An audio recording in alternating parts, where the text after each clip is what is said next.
Pessoal, eu separei 4 exercícios práticos aqui para fazer agora com vocês. O primeiro deles é o 16, tá? Faça um programa que leia 3 notas de um aluno. O programa deve calcular a média do aluno. No final, se a média do aluno for inferior a 3, exibe uma caixa de diálogos escrita bem ruim. Se for maior ou igual a 3 ou menor que 5, exibe uma caixa de diálogo com a mensagem ainda insuficiente. Se for maior ou igual a 5 e menor que 6, escreva na trave. Se for maior ou igual a 6 e menor que 8, escreva e se for maior que 8, exiba boa. Utilize a função if else nesse exercício, um exercício deveras simples, mas eu vou passar só um extra aqui, né? Depois a gente vai ter uma aula sobre isso, que eu escrevi caixa de diálogo. Eu vou mostrar como que vocês fazem isso, mas quem não quiser usar pode fazer com print normal. Eu já criei um projeto aqui, exercícios aula 4. Eu vou criar aqui um pacote para cada exercício, então EZ16.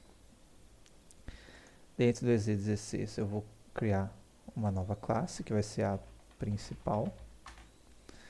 Dentro dessa classe principal, a gente vai colocar o PSVM. O programa ele vai ter que ler 3 notas, tá? E depois tirar a média. Então eu vou fazer isso, vou fazer um loop, né? Para não ter que declarar 3 variáveis, repetir 3 vezes o código. A gente vai fazer isso no formato de loop.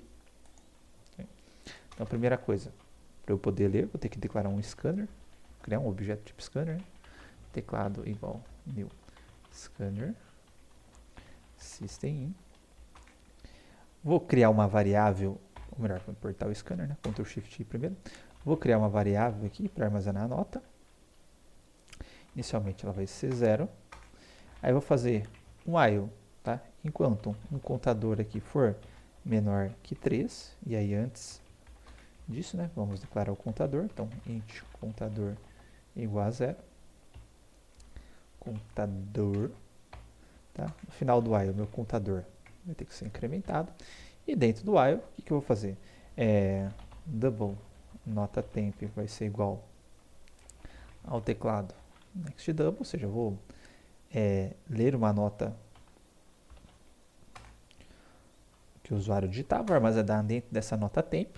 Posso fazer a verificação, né? Se nota temp ela é maior ou igual a 0 e menor ou igual a 10. Tá?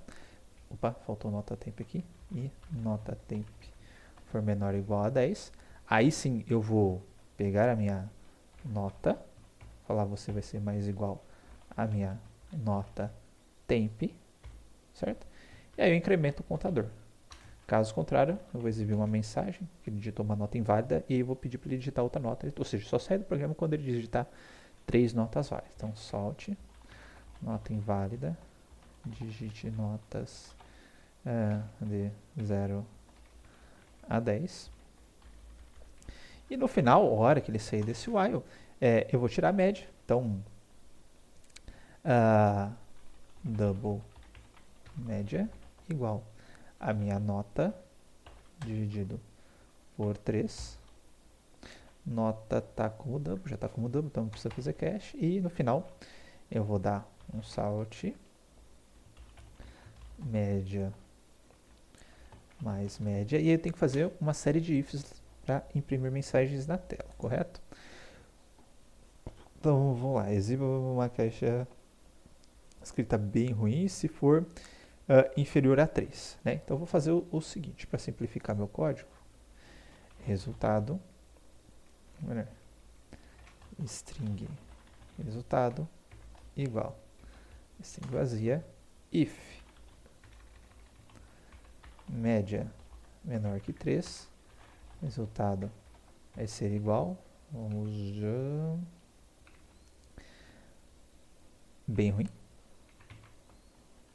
vamos lá, bem ruim, else if a média for menor que 5, é isso? E menor que 5, opa, menor que 5, resultado, nossa, eu olhei, acabei de olhar, já esqueci, ainda insuficiente,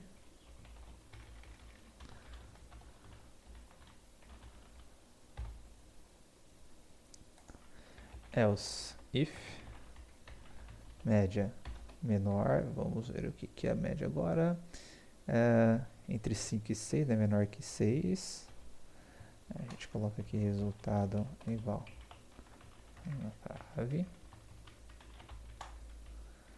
else if menor que 8,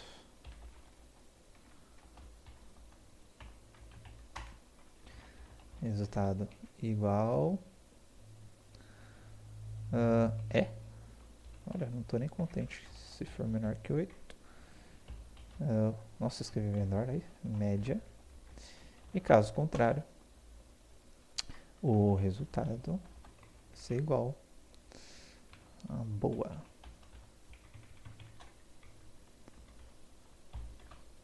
Ok? Então, se for menor que 3, é isso. Caso contrário, se for menor que 5, né? Não preciso fazer maior, menor, porque se já for menor que 3, já vai cair nesse caso, né? Se não for menor que 3, ele fica menor que 5, portanto, estará entre 3 e 5, 5 não incluso. Depois, a mesma lógica serve para os demais. E aí, no final, vou imprimir o resultado, tá? Por padrão, a gente usa o salt. Como eu falei caixa de diálogo, existe um diálogo aqui, que é o JOption pane show message dialog, tá? Diálogo de mensagem. Vai ter 2 parâmetros, vai ser nulo. Tá? Só passando bem rapidamente, a gente vai ter uma aula só sobre diálogos. E aqui eu coloco o textinho que eu quero. Eu coloco aqui, portanto, o resultado que eu quero. E ele vai abrir uma caixinha de diálogo na tela. Vai sair do terminal e vai aparecer algo na interface gráfica. Tá? Vou executar aqui nosso programa. Faltou eu fazer uma pequena cosite aqui. Na hora que eu estou lendo, né, teclado Next Double, exibir uma mensagem. Digite A. Eu vou colocar assim, maisinho. Vou colocar o contador mais 1. E vou concatenar com essa A aqui, nota.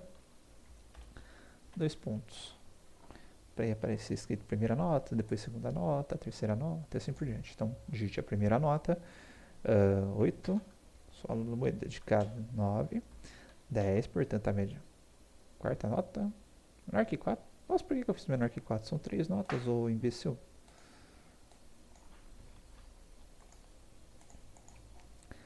Olha lá, primeira nota. Só porque eu fiz essa caquinha, eu vou reduzir minha nota. Tá? Portanto, minha média é 8. E apareceu o boa aqui na tela, certo? Ó, um diálogozinho aqui na tela pra gente. Repetir o processo. Shift F6.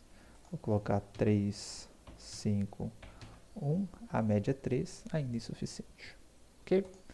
Então é isso. Exercício 16, resolvido. Vamos para o exercício 19.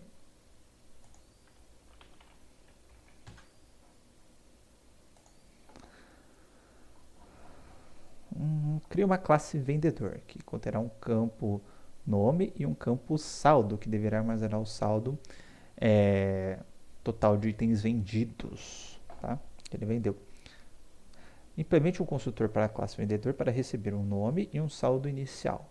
E o método adiciona saldo, receber um novo valor, que irá adicionar um novo valor no saldo do vendedor, né, não do cliente.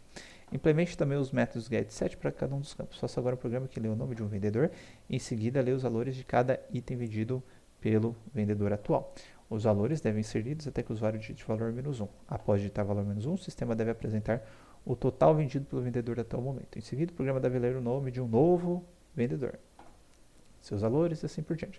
O programa deve ser executado até que o nome do vendedor digitado pelo usuário seja igual a sair. Então, vamos lá. 19, vou criar um que vai ser a classe principal. Essa classe principal vai ter o PSVM.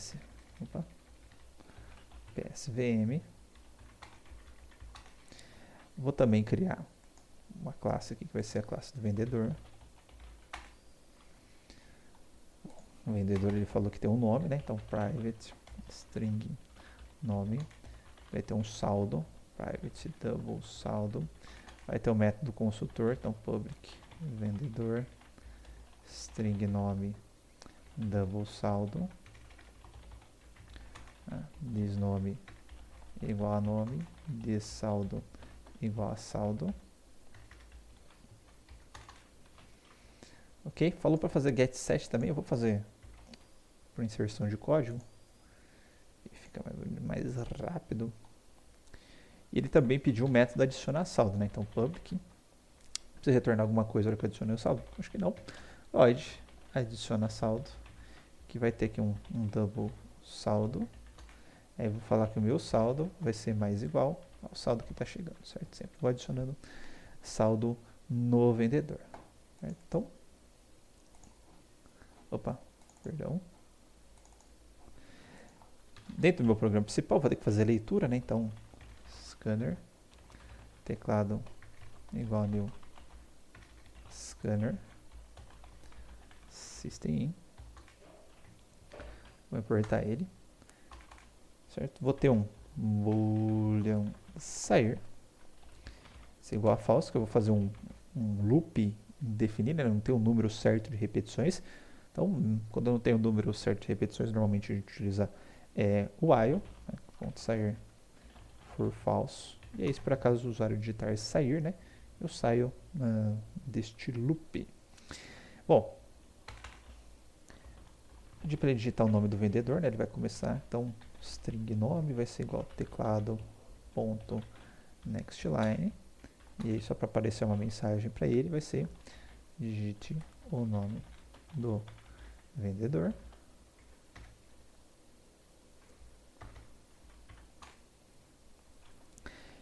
Digitei o nome, armazenei o nome. Eu preciso do saldo inicial, né? Saldo inicial.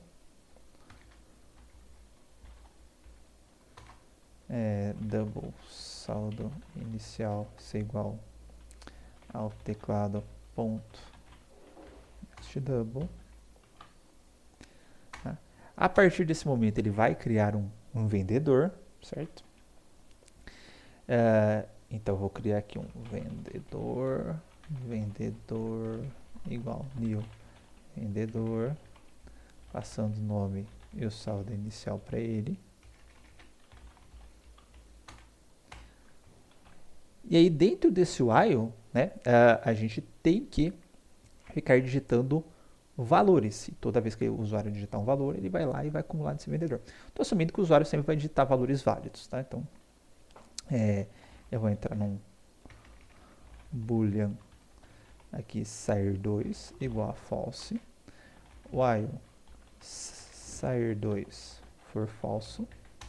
A gente vai ficar dentro desse loop aqui, salt, digite o valor vendido, dois pontos, double valor vendido, igual teclado next double. Eu vou pegar esse valor vendido, chegar lá no vendedor e adicionar saldo, seu valor vendido, certo? Eu vou fazer isso daqui, só que eu falei o seguinte, ó, se por acaso o valor vendido for igual a menos 1, certo? O que eu vou sair igual a true, e caso contrário, eu adiciono o saldo no vendedor, tá? Ou pode fazer lógica diferente, pode usar break aqui, pode usar continue, enfim, só um while true com break, que não é muito elegante, mas tem várias opções, eu vou optar por essa no momento, tá? Tem uma coisa aqui também, que se o nome for sair, né, a gente tem que sair desse for aqui. Então, eu vou fazer o seguinte, ó, se meu nome for igual a sair, equals. Sair vai ser sair igual a true, e aqui eu vou dar um continue, que ele pula todo o resto da execução, certo? Aí ele vai bater aqui no while, essa condição não vai ser mais válida e ele interrompe a execução, ok?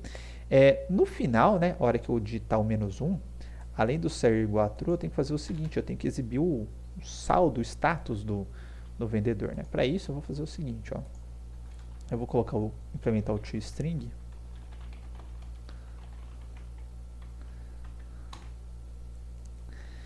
Dentro do toString, eu vou ter uma string de retorno, vai ser qual?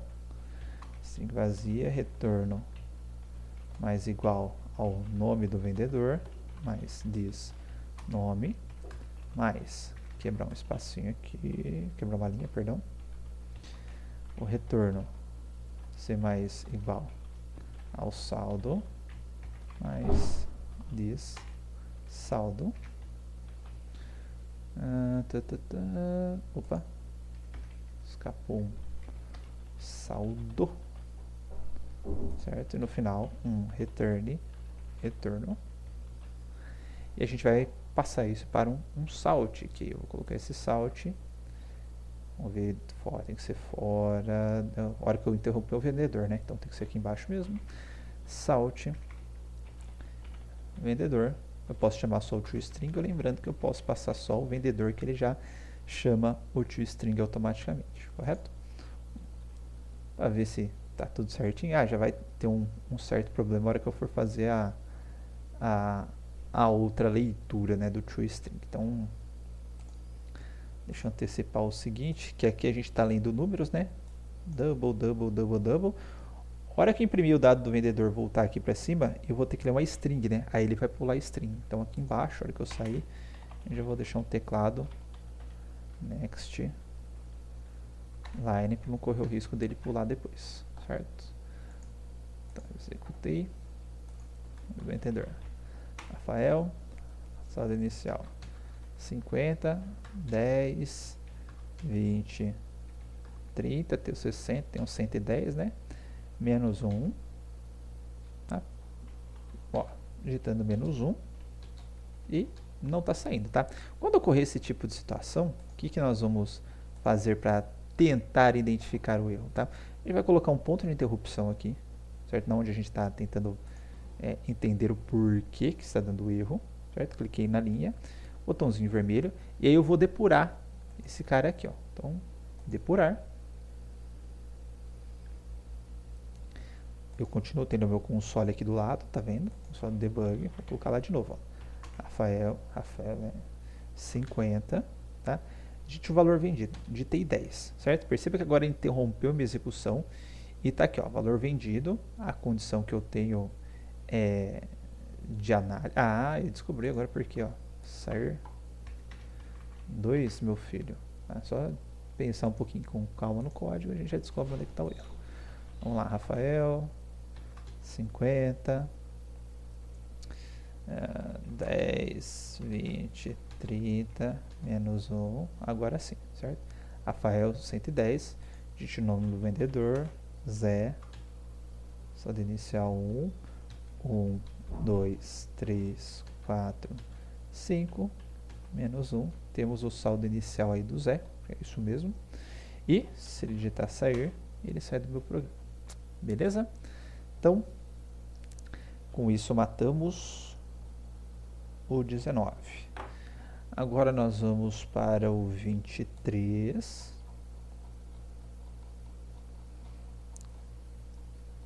Nossa, que eu passei rápido.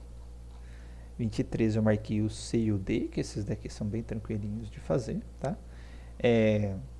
Qual que é a ideia? Ele digita a altura de um triângulo, né? E a gente imprime esse triângulo com os asteriscos na tela.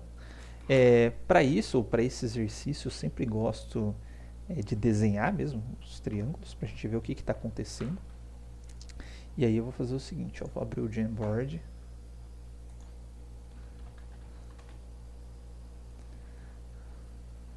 Vou criar um para PO aqui já. Chama de PO. E vamos tentar entender o que está acontecendo aqui na nossa saída. Isso está aqui. Ó, vamos supor que ele digitou 10, né? Então na primeira linha, né, ele vai ter os 10 elementos. Na segunda linha, ele só não vai ter o primeiro elemento. Ele vai ter os demais elementos. Na terceira linha, não vai ter os 2 primeiros, certo? E vai ter os demais. Então, se a gente pensar isso como se a gente estivesse numa matriz mesmo, né, que fosse, cada linha seria uma linha do terminal, né, e cada coluna da matriz um caractere que você vai imprimindo na sequência. Então a gente pode pensar num quadradinho aqui, vou pensar num 5x5 para facilitar o meu desenho, tá?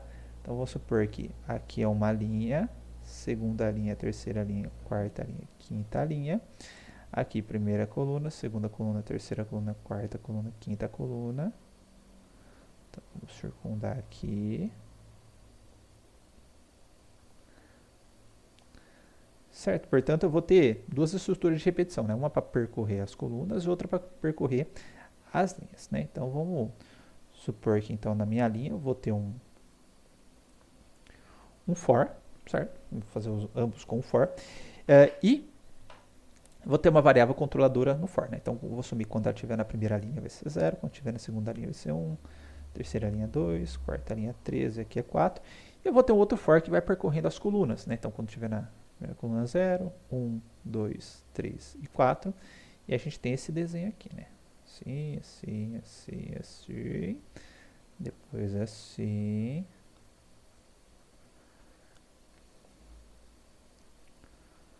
Depois assim. Depois assim. E depois aqui. Correto? Então vamos tentar entender o que aconteceu aqui. Bom, se esse cara aqui é 0, né, o índice da minha linha, então, ó, linha, aqui a gente tem a coluna, eu imprimo todo mundo. Quando ele for 1, eu pulo a primeira, certo? Quando ele for 2, eu pulo as duas primeiras. Quando ele for 3, eu pulo as 3 primeiras. Quando ele for 4, eu pulo as 4 primeiras. Bom, então quer dizer que o pulo que eu estou dando, ou os caracteres em branco que eu estou imprimindo aqui, é de acordo com esse índice. E o resto, né, vai ser tudo caractere escurinho aqui. Então o que está acontecendo? Ó, quando a minha coluna, tá, ela for maior ou igual à minha linha, eu vou ter que imprimir um asterisco, né? Vou preencher aqui, mas é asterisco que a gente está na tela, certo? E quando não for, eu vou imprimir espaço em branco. Só isso. Tá? Então, pegando essa mesma lógica, aqui passando para o exercício, eu vou criar aqui exercício, deixa eu pegar qual é o número, 23. Novo pacote, EZ23. Nova classe, e esse daqui é o EZ23C. Vamos ampliar, vou colocar aqui o PSVM.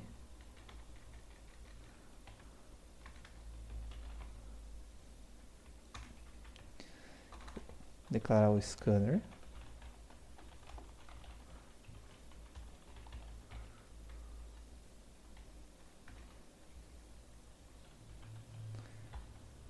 System, importei.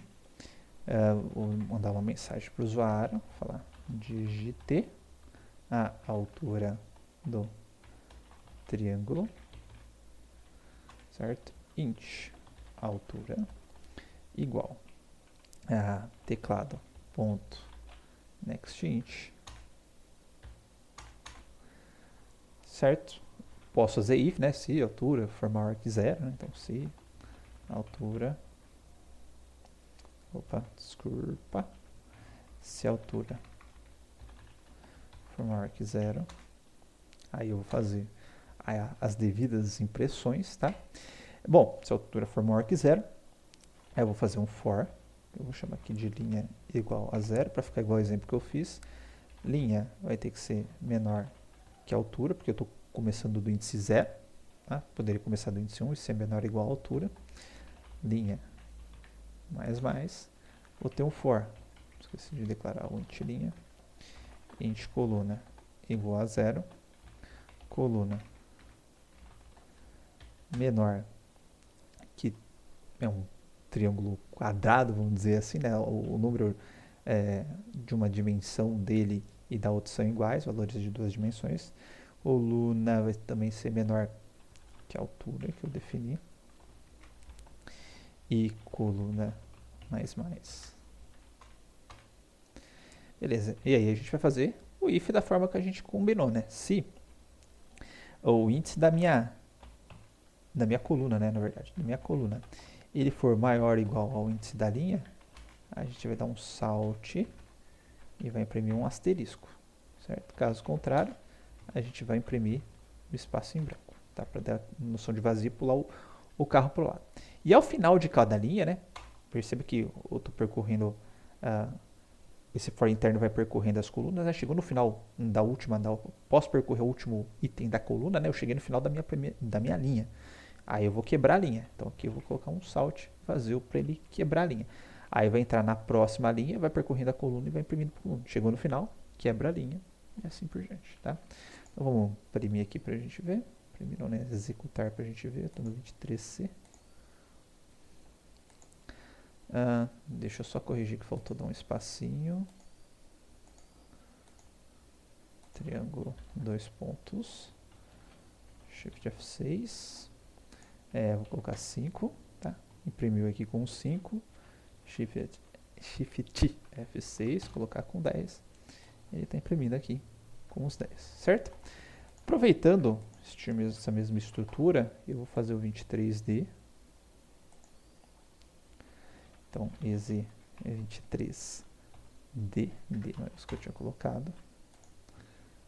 Só trocar aqui a classe que tem que ser 23D. Vou ampliar, mas vamos tentar entender a lógica do 23D agora. Aqui é o contrário, né? Ele está de assim. Então, redesenhando.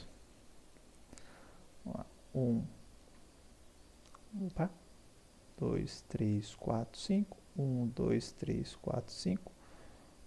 1, 2, 3, 4, 5. 1, 2, 3, 4, 5.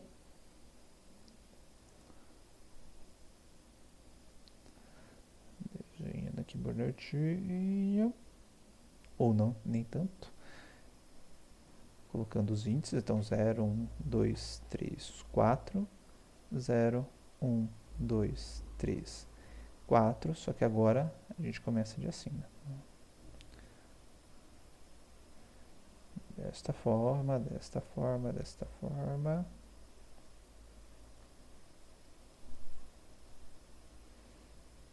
Bom, vamos entender então o que está rolando aqui. Vamos tentar enxergar qual que é o padrão, né? Quando esse índice é 0, tá? Da linha 0, eu só vou imprimir, certo? No último valor aqui da minha coluna. Quando for 1, eu já também imprimo 1 antes do último valor da minha coluna. Quando for 2, eu imprimo 2 antes do último valor da minha coluna. Quando for 3, eu imprimo 3 antes do último valor da minha coluna, certo? Dada essa lógica, vamos tentar implementá-la aqui na prática. Eu falei que quando que eu vou imprimir, tá? Esse cara aqui. Eu vou imprimir. Primeiro eu vou pegar qual que é o tamanho máximo, né, que eu tenho, que é o tamanho menos 1, certo? Então isso me dá o tamanho máximo, que seria o índice aqui, voltando aqui, que seria esse cara aqui, certo? Aqui é um caso que eu digitei 5, certo? Então meu tamanho máximo aqui, o índice máximo, perdão, é 4. Se eu digitar 10, meu índice máximo é 9, certo? Então o tamanho, altura menos 1 vai me dar aquele último índice, certo? Dado aquele último índice, eu vou descontar pelo índice da linha, certo? Bom, se por acaso esse valor aqui ele for maior ou igual à minha coluna, a gente vai imprimir a bolinha. Olha só o que eu estou fazendo. Ó. Altura menos 1 me dá o tamanho, menos o índice da minha linha, que no caso aqui seria 0, certo? Então, tamanho, supondo que eu digitei 5, menos 1 dá 4. 4 menos 0 dá 4. Então, hora que eu estou percorrendo aqui a minha linha. Se for maior ou igual a 4, quando o índice da minha linha for 0, eu vou imprimir, certo? Vamos para a segunda linha, tá? Tamanho menos 1, ou altura menos 1, né? Dá 4. 4 menos o índice da linha dá 3. Então, estou percorrendo lá. Hora que a minha coluna for maior ou igual a 3, ele vai imprimir, certo? Hora que a minha coluna, perdão, deixa eu só inverter aqui a lógica, né? Hora que a minha coluna for maior ou igual a esse cara aqui, a gente imprime, certo? Bom, Shift F6, digite a altura, 5, tá? Temos aqui a impressão, se eu digitar só repetindo, eu digitar 10, temos aqui a impressão do nosso triângulo maior também. Beleza, pessoal?